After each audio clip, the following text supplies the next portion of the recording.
In May 2007, FIFA prohibited international matches to be played at more than 2,500 meters above sea level, claiming it was due to worries about the health of players and the unfair advantage it gives to acclimatized home teams. The ban prevented Bolivia, Colombia, and Ecuador from hosting World Cup qualifying matches in their own capitals. Additionally, it prohibited matches from being played at the former World Cup venue Toluca in Mexico. FIFA did raise the limit by 500 meters a month later, which meant the only capital affected was La Paz. However, the Bolivians were naturally still displeased. But more on that in a bit. Leading up to the ruling, the Brazilian Football Confederation complained that La Paz and other stadiums in the Andes Mountains gave visiting players pounding hearts and made them lose their breath.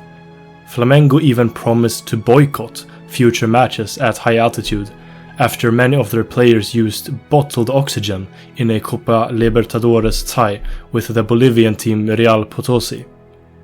Their badge looks a bit familiar, but I can't quite recall where I've seen it before. Some other Brazilian clubs followed suit and pressured the Brazilian FA and FIFA to ban football at high altitude.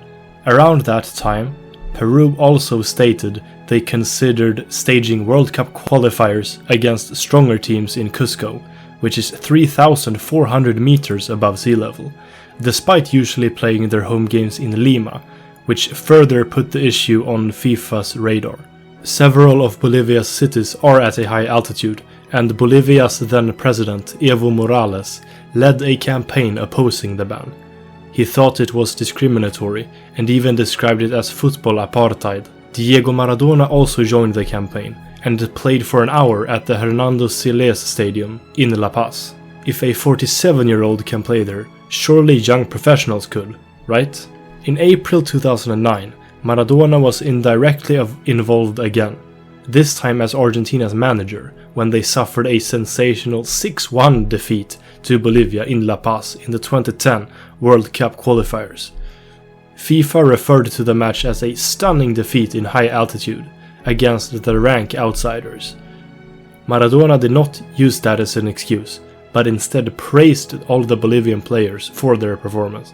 However, FIFA had since lifted the ban regardless, after CONMEBOL sent a protest letter which was backed by all of its members except Brazil.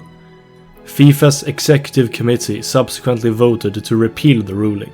Then FIFA president Sepp Blatter said the ban was just temporarily stopped, while more studies on the effects of playing at high altitude were conducted. But in June 2010, he stated that the subject of altitude no longer was on FIFA's agenda. And that's basically where we are today. It's not uncommon for players to use oxygen tubes when playing there, and honestly, as an outsider, I can definitely see why playing at such a high altitude can be considered an unfair advantage. But at the same time, almost all South American countries oppose the ban, and in the end, they should have the final say, since they're the ones actually playing there.